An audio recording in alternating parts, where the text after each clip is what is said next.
Anugerah tidak hanya bekerja dengan cara-cara yang kita bisa pikirkan, misterius. Anugerah seringnya bekerja secara perlahan, tersembunyi, tetapi bisa mengubahkan seluruh kehidupan.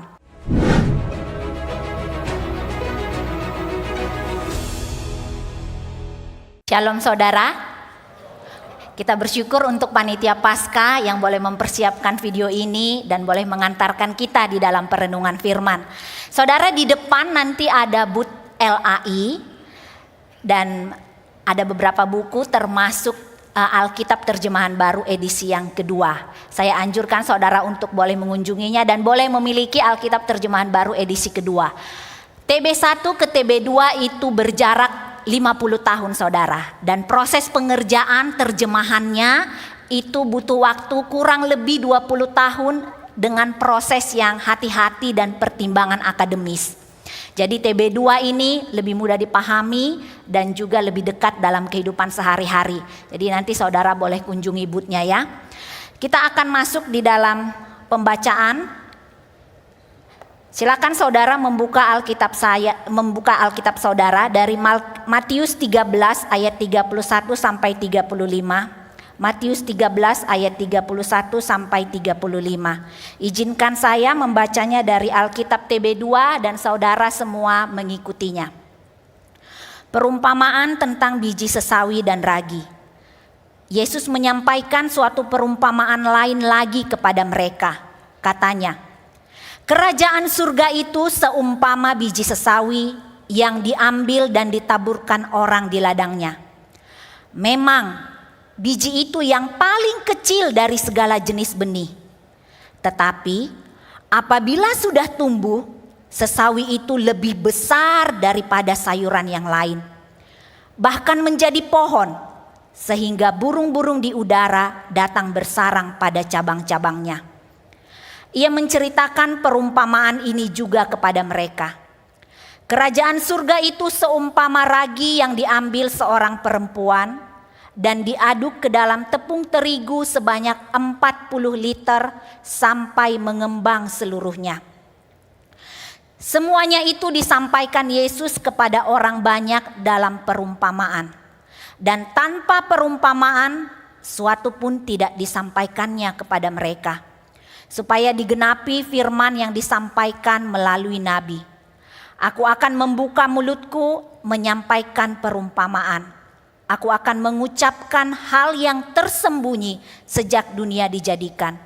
Perumpamaan ini tertulis dalam ketiga Injil sinopsis. Dan saat ini kita akan melihat dari satu bagian lain, yaitu dari Markus 4 ayat 33 sampai 34. Saudara mengikutinya, saya membacakan. Dalam banyak perumpamaan yang semacam itu, ia memberitakan firman kepada mereka sesuai dengan kemampuan mereka untuk mengerti. Dan tanpa perumpamaan, ia tidak berkata-kata kepada mereka. Tetapi kepada murid-muridnya, ia menguraikan segala sesuatu secara tersendiri. Yang berbahagia adalah mereka yang mendengarkan dan dimampukan untuk melakukannya dalam hidup sehari-hari. Saudara, saya mau mengajak saudara untuk membayangkan kita semua hidup di suatu zaman di mana setiap orang percaya bahwa bumi adalah pusat dari alam semesta. Jadi langit yang berputar mengelilingi bumi, matahari yang berputar mengelilingi bumi. Itu bukan kebodohan, itu adalah sesuatu yang diwariskan selama berabad-abad. Sampai satu ketika seorang ilmuwan bernama Galileo melihat dengan teleskopnya yang sederhana. Dia bukan mau cari gara-gara, tapi dia tercengang karena dia melihat tidak semua planet mengelilingi bumi dan langit itu bergerak dengan dinamis dan jauh melebihi apa yang manusia bisa bayangkan saat itu. Dan penemuan Galileo ini mengguncangkan bumi, mengguncangkan dunia saat itu. Dan sama seperti perubahan lain di dalam sejarah, setiap perubahan itu tidak mudah diterima. Butuh waktu berabad-abad untuk menerima bahwa bumi bukan pusat alam semesta.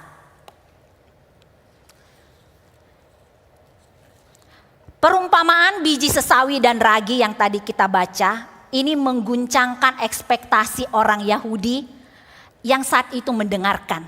Karena mereka sudah punya pola pikir tersendiri tentang konsep kerajaan.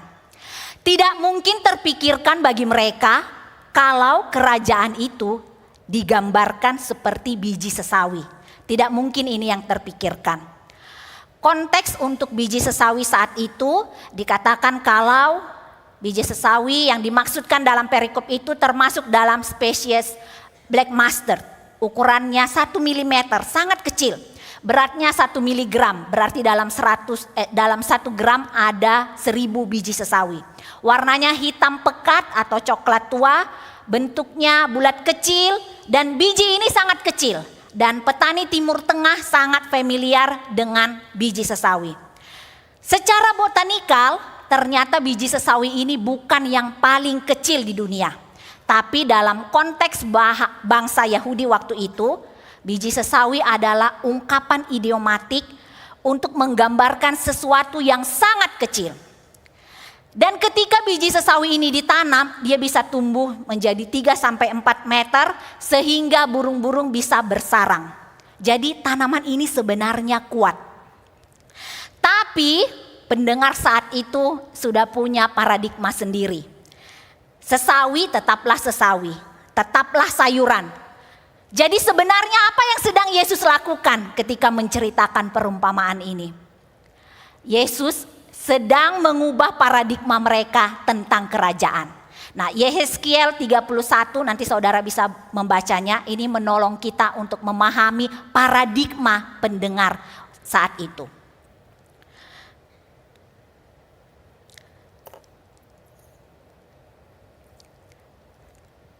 Yehezkiel 31 berbicara tentang pohon aras Libanon.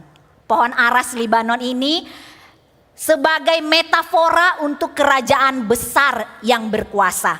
Dan pohon ini banyak digunakan orang Israel untuk menggambarkan konsep kerajaan yang besar. Pohon aras Libanon di dunia kuno itu dikenal sebagai pohon yang tinggi, kuat, megah, bernilai tinggi. Dan ini dipakai untuk bangunan istana dan bait.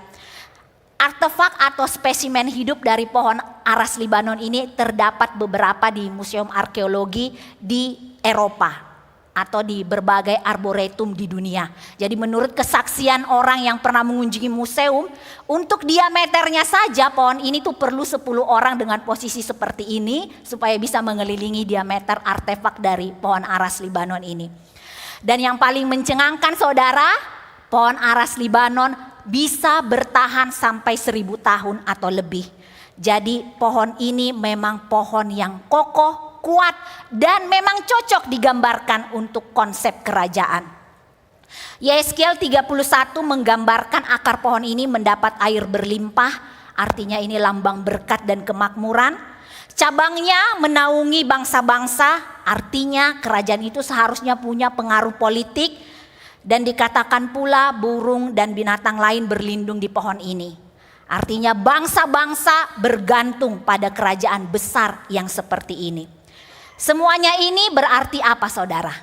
Artinya kalau kerajaan besar berarti punya sistem yang stabil untuk dunia sekitarnya. Tapi teks Yehezkiel 31 ini berbicara tentang Mesir, rajanya Firaun, tetapi menggunakan Asyur sebagai model untuk pohon aras Libanon yang megah, tapi akhirnya ditebang. Titik balik atau anti klimaks dari Yehezkiel 31, pohon ini meninggikan diri sehingga Tuhan menyerahkan dia untuk ditebang. Dan ini memiliki makna teologis yang mendalam tentang kerajaan Allah. Jadi sewaktu perumpamaan tentang kerajaan Allah ini disampaikan, orang-orang yang mendengar tuh pasti mengernyitkan dahi. Sebentar. Kami nggak masuk pikiran kami begitu. Nggak mungkin yang seperti ini yang dimaksud dengan konsep kerajaan. Mereka sudah punya natur atau elemen tentang kerajaan yang terbentuk dalam paradigma mereka. Tetapi Kristus memberikan kontra dari ekspektasi orang Israel saat itu. terutama ketika dikaitkan dengan konsep kerajaan Allah. Jadi orang-orang bertanya-tanya, apa sebenarnya yang sedang Yesus usahakan untuk menggambarkan konsep kerajaan? Ternyata Kristus sedang mengangkat ini, saudara. Bahwa kerajaan Allah itu terlihat tidak keren, kerajaan Allah itu terlihat tidak signifikan di mata dunia. Poin lainnya, ini poin yang kedua, saudara. Dalam siklus perumpamaan ini di dalam Markus 4 yang tadi kita baca, Tuhan Yesus sedang membedakan sisi orang banyak dan murid. Crowd versus disciple. Orang banyak versus murid. Nah, di gereja ada banyak anggota ya. Saat ini ada banyak orang yang datang ke ruangan ini ikut beribadah. Dan kita bersyukur. Gedung kita besar, orang yang datang banyak. Ibadahnya apik, aransemen musiknya bagus. Saya bahkan setiap minggu itu walaupun ikut 2 kali kebaktian itu merasakan rest lewat puji-pujian dan ibadah. Lightingnya keren, sampai-sampai itu saya dalam hati itu suka bergumam. Bagusnya ini. Oh, sudah cocok logat Makassar saya ya. Nah, seringnya kita tuh wow dengan sesuatu yang besar. Lalu saudara, apalagi yang gereja kita punya. Oh, gereja kita punya kafe di bawah. Nanti saudara bisa datang ya. Harganya tidak menguras dompet saudara. Menu-menunya menggugah selera. Dan semua menunya bermarga kudus. Soto kudus, bakso kudus, holy latte kudus, sate kudus. Apalagi nasi hainan kudus, lombok kudus ada. Nanti saudara boleh datang ke kafe dan beli ya. Apalagi yang ada di gereja kita. Oh, ada layanan konseling saudara.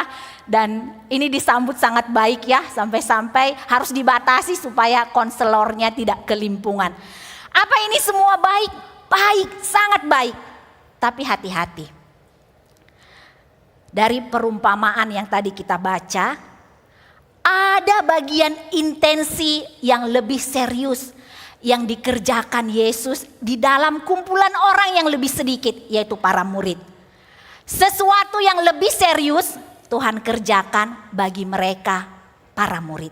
Jadi kita perlu waspada ya. Oke, poin 1 dan 2 yang tadi akan saya ikat dengan ini saudara. Jadi apa yang membuat kita itu cenderung untuk lebih tertarik dengan hal-hal yang besar. Yang wow. Nah, saya ingin mengajak saudara untuk memahaminya dengan satu emosi. Dalam diri manusia itu terdapat beberapa emosi yang rumit. Jadi Tuhan berikan kita emosi. 3 emosi paling rumit itu adalah anger, kemarahan. Ini nanti di khotbah 10 Mei kita bahas ya. Kedua grieving, itu kehilangan. Baik kehilangan karena orang yang kita kasih meninggal atau kehilangan-kehilangan yang sifatnya hidup. Yang ketiga dan yang paling rumit ini namanya rasa malu. Saya lebih senang memakai istilah bahasa Inggrisnya saudara, yaitu shame. Jadi shame ini termasuk di dalamnya perasaan tidak dianggap, diabaikan, rasa terpisah, disia-siakan, tidak berarti, tidak bernilai, perasaan terhina. Jadi rumit, ini emosi yang paling rumit. Dan emosi ini paling merakyat. Jadi setiap kita punya, hanya seringkali sulit terdeteksi karena tersimpan rapat dalam jiwa. Manusia seringkali merasa malu dengan hal-hal yang terlihat kecil. Karena budaya mengagung-agungkan sesuatu yang besar, yang cepat terlihat, yang segera menghasilkan dampak. Itu yang membuat bangga. Jadi yang tampak megah, jumlahnya banyak, hasilnya spektakuler. Itulah yang membanggakan. Sebaliknya sesuatu yang terlihat kecil, yang tidak terlihat bahkan seringkali membuat kita merasa tidak berarti. Rasa malu ini menjadi berat, menjadi rumit karena menghantam sisi eksistensi kita sebagai manusia, yaitu tentang siapa saya. Rasa malu bergandengan erat dengan yang namanya pride atau kebanggaan diri. Shame maupun pride berakar dari sumber yang sama, yaitu identitas yang rapuh dan kebutuhan untuk membuktikan nilai diri. Nah, saya mau bawa saudara untuk kembali melihat ini ya. ide utama dari perumpamaan ini. Perumpamaan biji sesawi dan ragi membuat kita berpikir, bagaimana bisa biji sesawi yang kecil menjadi tempat bersarangnya burung-burung? Bagaimana bisa sedikit ragi ketika dicampur dengan 40 liter tepung bisa memberi makan roti untuk, saya lihat tafsiran itu untuk sekitar ratusan orang. Bagaimana bisa? Nah, saudara, ini saudara harus pegang ya. Ini konsep berpikir ini saudara harus pegang untuk nanti bahasan selanjutnya. Jadi ada titik awal yaitu biji sesawi. Ada titik akhirnya yaitu sayuran yang tingginya 3-4 meter lalu kemudian menjadi tempat bersarang burung-burung. Sedikit ragi lalu kemudian menjadi roti yang bisa memberi makan ratusan orang. Titik awal, titik akhir, dan ada proses anugerah. Oke, pegang ya. Titik awal, titik akhir, proses anugerah. Ingat ini untuk bahasan selanjutnya. Dan perubahan biji sesawi menjadi sayuran tadi, ragi menjadi adonan roti itu sesuatu yang proses anugerahnya sangat misterius. Anugerah tidak hanya bekerja dengan cara-cara yang kita bisa pikirkan, misterius. Anugerah seringnya bekerja secara perlahan, tersembunyi, tetapi bisa mengubahkan seluruh kehidupan. Biji sesawi dan ragi mengalami apa yang disebut dengan proses anugerah itu. Proses yang dialami oleh biji sesawi maupun ragi itu berkaitan dengan karya Kristus. Yesus sendiri berbicara di dalam Yohanes 12 ayat 24, Yohanes 12 ayat 24, saudara silahkan buka, saya bacakan untuk saudara.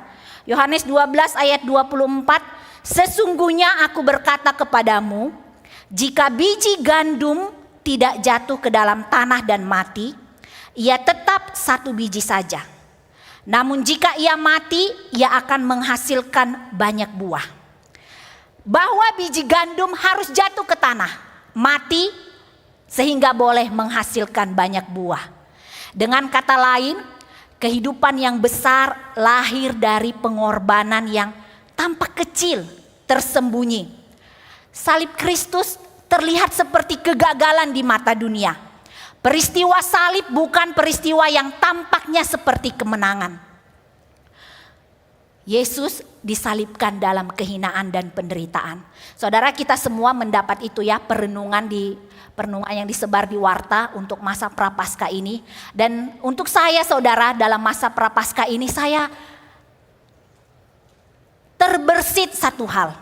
Saya bertanya-tanya, kira-kira dari semua peristiwa sejak Yesus belum disalib sampai kemudian Yesus disalib, kira-kira apa ya penderitaan Yesus yang paling berat?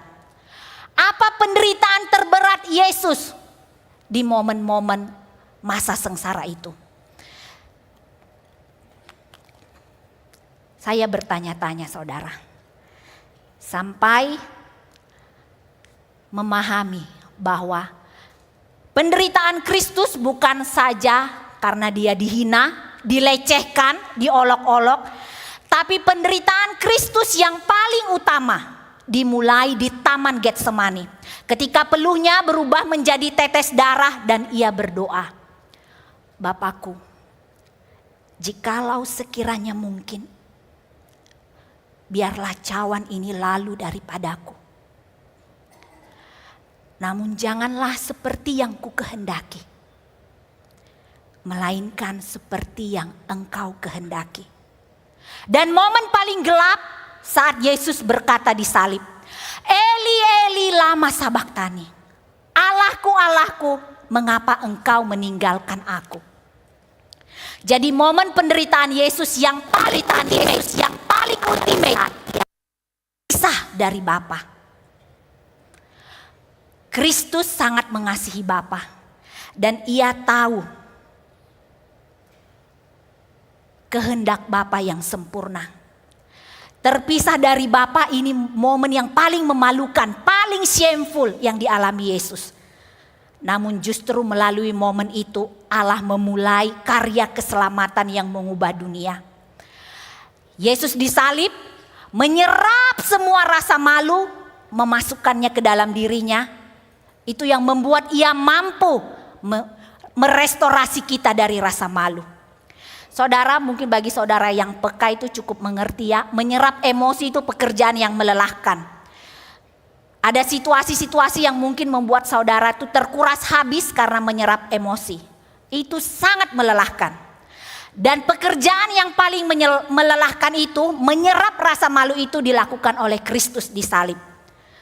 Dan penderitaan yang paling hebat ini menjadi titik awal pertumbuhan kerajaan Allah. Dan proses ini tidak mudah saudara, penuh pergumulan. Karena bagi dunia pengorbanan Kristus di kayu salib adalah suatu kebodohan. Yang keren di mata dunia, kalau Yesus seorang raja, harusnya dia bisa mengalahkan. Harusnya dia bisa mengalami kemenangan besar. Jadi harusnya itu harus sesuai dengan pola pikir manusia. Jadi tidak mudah pergumulannya. Namun saudara, konsep kerajaan Allah yang mengubahkan itu adalah seperti ini ya. Ingat tadi titik awal. Mengubah yang tidak signifikan menjadi signifikan. Mengubah sesuatu yang tidak berarti, kecil, tidak keren bagi dunia. Tapi bisa dipakai Tuhan menjadi alat kemuliaannya. Jadi dalam 3 series kerajaan Allah ini saudara, kita sebenarnya punya benang merah. Semuanya berbicara tentang proses anugerah.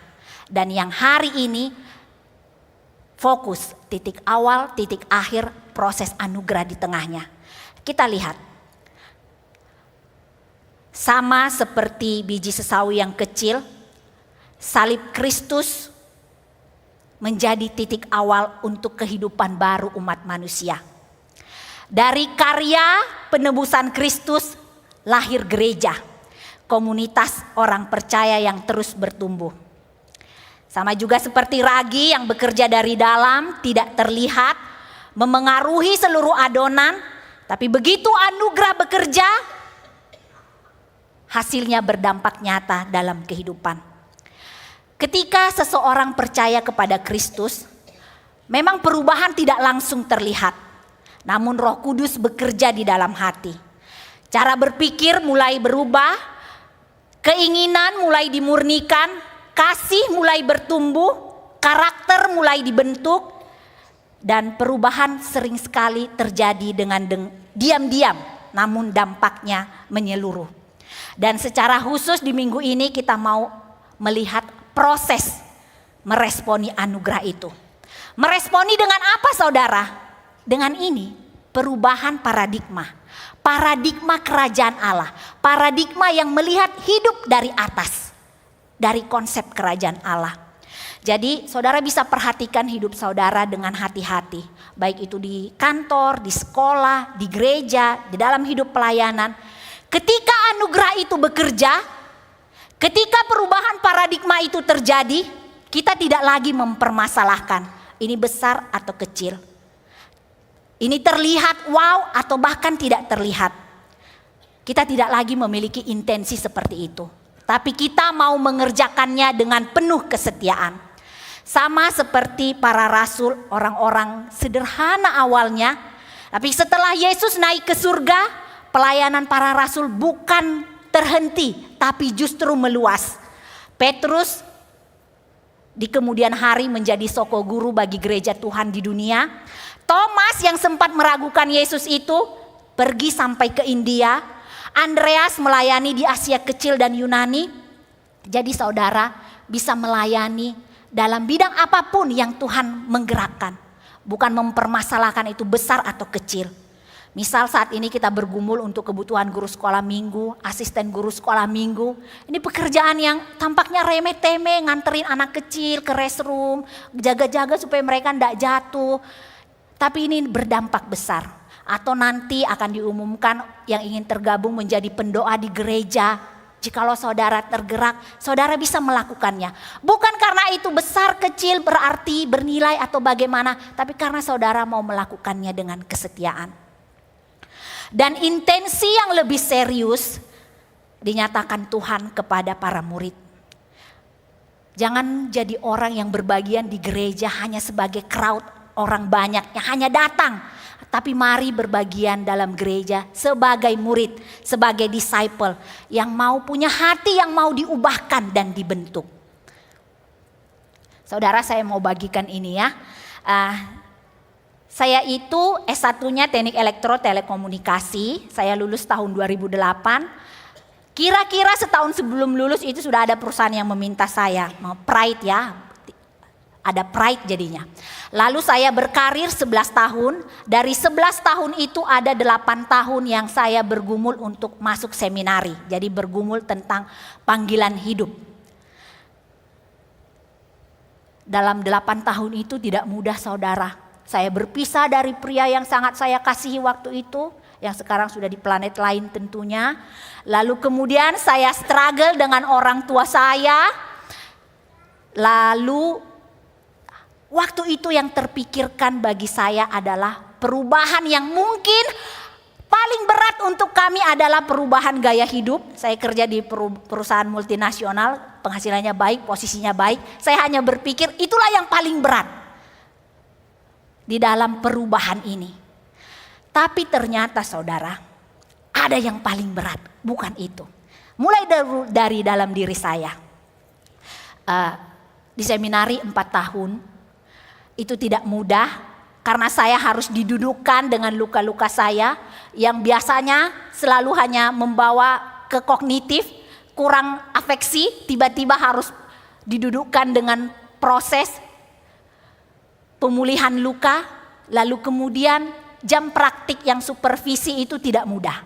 Ada 500 jam praktik supervisi, itu bagi saya seperti menghantam shame, rasa malu. Karena biasanya sayalah yang mengaudit kualitas dari ratusan engineer yang ada di bawah saya. Jadi ketika saya yang disupervisi kayak enggak benar ini, enggak benar.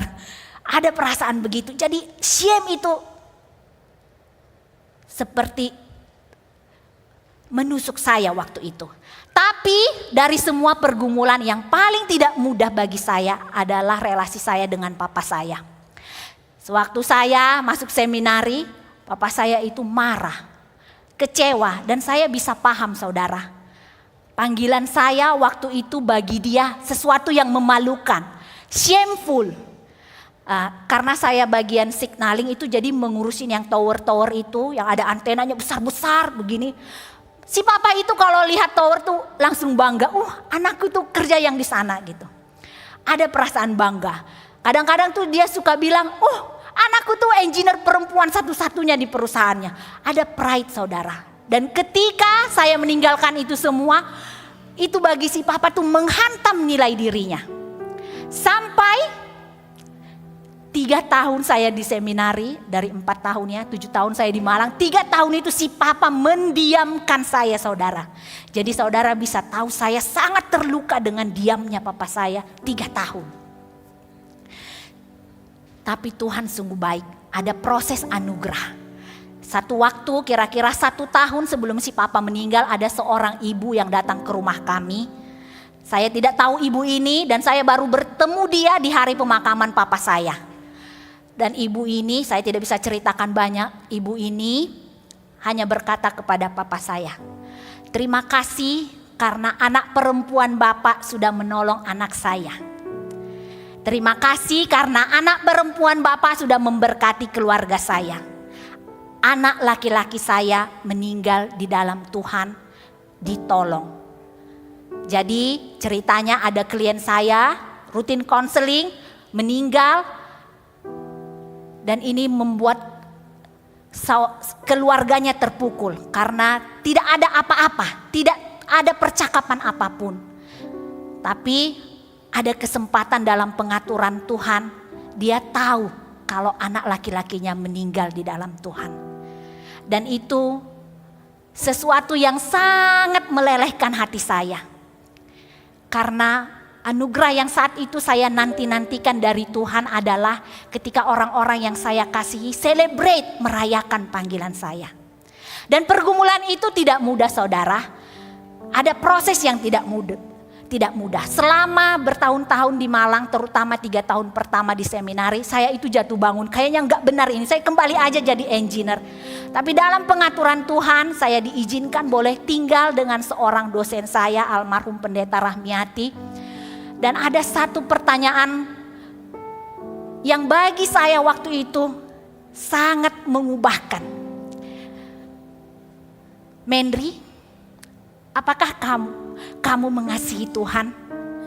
Saya langsung teringat Petrus saudara.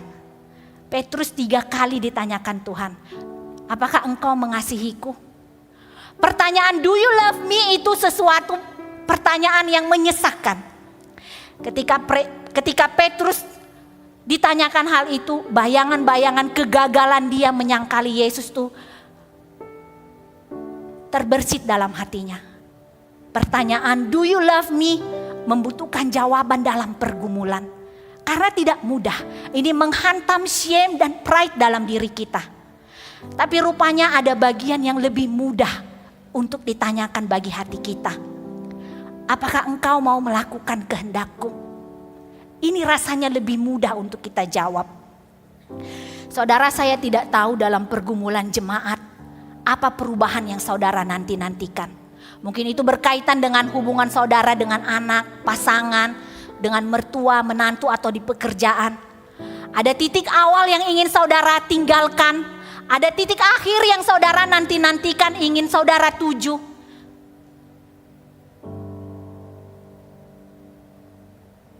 Nantikanlah, lihatlah proses anugerah itu. Tidak mudah memang saudara. Tapi proses dari Tuhan memampukan kita. Yang membuat paling sulit berubah adalah lingkaran shame dan pride ini. Tapi di kayu salib Tuhan mematahkan lingkaran ini. Karena nilai diri kita bukan lagi ditentukan oleh apa yang terlihat. Nilai diri kita ditentukan karena Kristus dan pengorbanannya di kayu salib. Saya mengajak saudara untuk mengambil waktu teduh. Dan dengan kerendahan hati di hadapan Tuhan. Maukah saudara melihat ke dalam diri dan memeriksa? Apa yang harus berubah dalam diri saya? Paradigma apa, cara hidup apa, konsep berpikir apa yang harus berubah dalam diri saya? Mintalah anugerah Tuhan. Bahkan kalau saudara sendiri tidak tahu saya harus berubah apa, mintalah anugerah Tuhan untuk menyatakan apa perubahan yang Ia inginkan di dalam hidup saudara. Yang kedua saudara, maukah saudara dipakai sebagai alat bagi kerajaan Allah? Bukan karena kebaikan saudara, bukan karena kecakapan, bukan karena fasih lidah, tapi karena anugerah Tuhan yang sudah terlebih dahulu memberikan kasih karunia bagi saudara.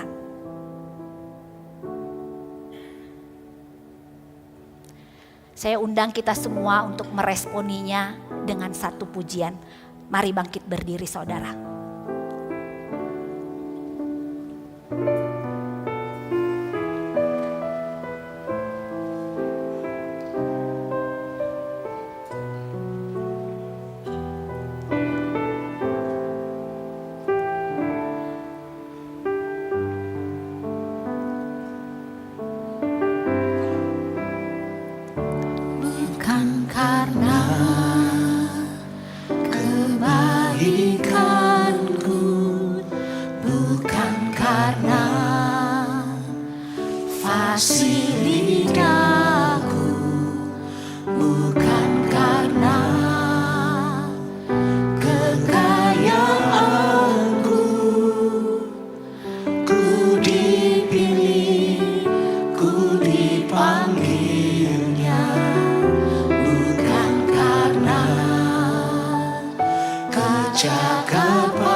Baik rupaku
ambil sikap berdoa saudara.